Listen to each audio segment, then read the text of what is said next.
सोचिए एक ऐसा जीवन जहां धन की स्वतंत्रता यानी 60 साल की उम्र होने पर आपके पास इतना पैसा हो कि आपको उसे खर्च करने के लिए सोचना ना पड़े। और इतना सब कुछ प्राप्त करने के लिए आपको 60 साल की उम्र तक इंतजार ना करना पड़े, बल्कि इतना पैसा आप अपनी जवानी में ही हासिल कर सकें। यही है एम से टी मार्को की पुस्तक द मिलियनेयर फास्ट लेन की पेशकश, जिसमें एक ऐसा रोड मैप दिया गया है जो पारंपरिक वित्तीय सलाह से अलग है और आपको भविष्य में धन पर नियंत्रण करने का रास्ता दिखाता है। यह पुस्तक उस पुरानी धारणा को चुनौती देती है कि 9 से 5 की नौकरी करें और अपनी तनख्वाह का एक हिस्सा बचाएं और रिटायरमेंट के बाद अमीर बने। इसके बजाय डीमार्को फास्टलेन का विचार प्रस्तुत करते हैं, एक ऐसा गतिशील रास्ता जो उद्यमशीलता, स्केलेबल सिस्टम्स और वास्तविक दुनिया की समस्याओं को हल करने के माध्यम से धन सृजन की दिशा में ले जाता है। आइए उन प्रमुख विचारों पर गौर करें जो आपके पैसे और सफलता के प्रति दृष्टिकोण को पूरी तरह बदल देंगे। डी मार्को 3 वित्तीय रोडमैप का वर्णन करते हैं जो यह दर्शाते हैं कि लोग धन के प्रति कैसे दृष्टिकोण अपनाते हैं। पहला है साइडवॉक, जो वित्तीय गैर जिम्मेदारी का प्रतीक है। साइडवॉक पर चलने वाले लोग अपनी तनख्वाह से तनख्वाह तक जीते हैं, अपनी कमाई से ज्यादा खर्च करते हैं और उनके पास कोई लंबी अवधि के लिए धन संचय की योजना नहीं होती।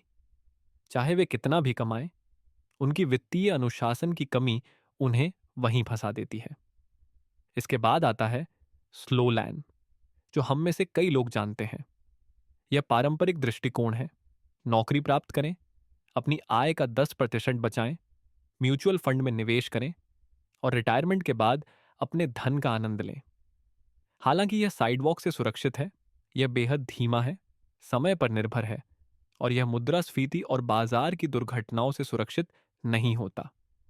अंत में डीमार्को फास्ट लेन का परिचय देते हैं, जो एक रोमांचक और सशक्त विकल्प है। यहां ध्यान उद्यमशीलता, मूल्य निर्माण और ऐसे सिस्टम बनाने पर है जो तेजी से और स्थायी रूप से धन उत्पन्न करते हैं। स्लोलैन के विपरीत फास्टलेन आपको अपनी आय को नियंत्रित करने, अपने प्रयासों को बढ़ाने और बहुत जल्द वित्तीय स्वतंत्रता प्राप्त करने देता है।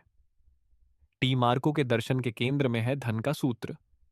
धन बराबर शुद्ध लाभ गुणा संपत्ति मूल्य। यह सरल लेकिन गहन सूत्र इस बात पर प्रकाश डालता है कि स्केलेबल सिस्टम्स के माध्यम से लाभ उत्पन्न करना और दीर्घकालिक मूल्य रखने वाली संपत्ति का निर्माण कितना महत्वपूर्ण है। इसे हासिल करने के लिए आपको 3 चीजों की जरूरत है। नियंत्रण, इसका मतलब है अपनी आय के स्रोतों का स्वामित्व रखना, बजाय इसके कि आप नियोक्ताओं या बाजार बलों पर निर्भर हों। और लीवरेज, जो आपको तकनीक, स्वचालन या आउटसोर्सिंग के जरिए अपने प्रयासों को बढ़ाने की अनुमति देता है। और स्वायत्तता, जो यह सुनिश्चित करती है कि आपके सिस्टम तब भी काम करते रहें जब आप सीधे तौर पर शामिल न हों।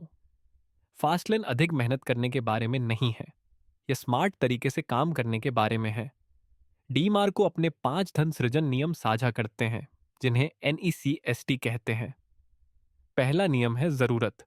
बाजार में कोई समस्या हल करें या किसी वस्तु के माध्यम से लोगों की जरूरत पूरी करें, क्योंकि पैसा उन्हीं के पास आता है जो दूसरों के लिए कुछ उपयोगी करते हैं। दूसरा है प्रवेश, यानी ऐसा व्यवसाय चुनें जिसमें शुरुआत करना मुश्किल हो ताकि प्रतिस्पर्धा कम हो। फिर आता है नियंत्रण, यानी अपने व्यवसाय का पूरा अधिकार रखें और ऐसे प्लेटफॉर्म पर निर्भर न रहें जो अपने नियम कभी भी बदल सकते हैं। चौथा नियम है स्केल, जो ऐसे सिस्टम बनाने पर जोर देता है जो तेजी से बढ़ सकते हैं, जैसे कि tech product, e commerce platform या ऑनलाइन कोर्स।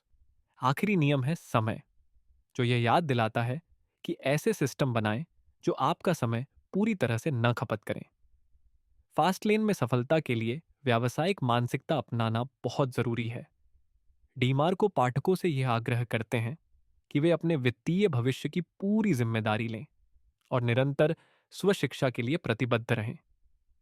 पारंपरिक शिक्षा सिर्फ शुरुआत है, असली ज्ञान किताबों, कोर्स और मेंटरशिप से आता है।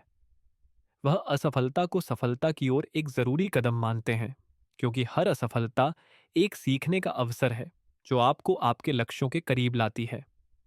सबसे महत्वपूर्ण बात, क्रियान्वयन ही सफलता की कुंजी है। विचार सस्ते होते हैं, लेकिन केवल वे ही सफल होते हैं जो उन पर अमल करते हैं। छोटे से शुरुआत करें, लेकिन हमेशा बड़े लक्ष्य रखें। पुस्तक में डीमार्को कुछ प्रचलित मिथकों को खारिज करते हैं। पहला मिथक यह है कि बचत से आप अमीर बन सकते हैं। हालांकि बचत जरूरी है, यह बहुत धीमी होती है और आपकी आय पर निर्भर करती है। दूसरा मिथक है कि स्टॉक मार्केट ही धन बनाने का सबसे अच्छा तरीका है। निवेश महत्वपूर्ण है, लेकिन यह अधिकांश लोगों के लिए मुख्य तरीका नहीं है धन बनाने का। असली धन तब आता है जब आप स्केलेबल व्यवसाय और सिस्टम बनाते हैं। इसके अलावा यह मान्यता गलत है कि उच्च वेतन से आपको धन मिलेगा। दरअसल कई लोग अधिक कमाते हुए भी अपनी जीवन शैली के खर्चों में फंसे रहते हैं और कभी संपत्ति नहीं बना पाते। तो आप फास्ट लेन पर अपनी यात्रा कैसे शुरू कर सकते हैं? सबसे पहले बाजार में किस वस्तु या सेवा की सबसे ज्यादा जरूरत है, उसकी पहचान करें। उन समस्याओं पर शोध करें जिनका लोग सामना करते हैं, और सोचें कि आप उन्हें कैसे हल कर सकते हैं। फिर एक स्केलेबल सिस्टम बनाने पर ध्यान केंद्रित करें, जैसे एक ऑनलाइन व्यवसाय या एक उत्पाद जो एक व्यापक समस्या का समाधान करता है। न्यूनतम व्यावहारिक उत्पाद एमवीपी लॉन्च करके छोटे स्तर पर शुरुआत करें, लेकिन अपना दृष्टिकोण बड़ा रखें। यानी सबसे जरूरी और सरल फीचर्स के साथ अपना उत्पाद या सेवा शुरू करें। इससे आपको बिना ज्यादा निवेश के यह समझने का मौका मिलेगा कि ग्राहक इसे कैसे स्वीकार करते हैं और क्या सुधार की जरूरत है। प्रक्रियाओं को आसान बनाने और ज्यादा लोगों तक पहुंचने के लिए तकनीक का इस्तेमाल करें। साथ ही अपने काम को मापते रहें और उसे बेहतर बनाने के लिए सुधार करते रहें, ताकि आप हमेशा बढ़ते रहें। अंत में, द मिलियनेयर फास्टलेन सिर्फ एक किताब नहीं है, यह एक जागरूकता है। यह आपको उस वित्तीय रोडमैप पर सवाल उठाने के लिए प्रेरित करती है जिसे आप वर्तमान में फॉलो कर रहे हैं, और वित्तीय स्वतंत्रता की ओर साहसी कदम उठाने के लिए प्रेरित करती है। याद रखें, फास्ट लेन रातों रात अमीर बनने के बारे में नहीं है, बल्कि एक ऐसा सिस्टम बनाने के बारे में है जो आपकी धन यात्रा को तेज करता है।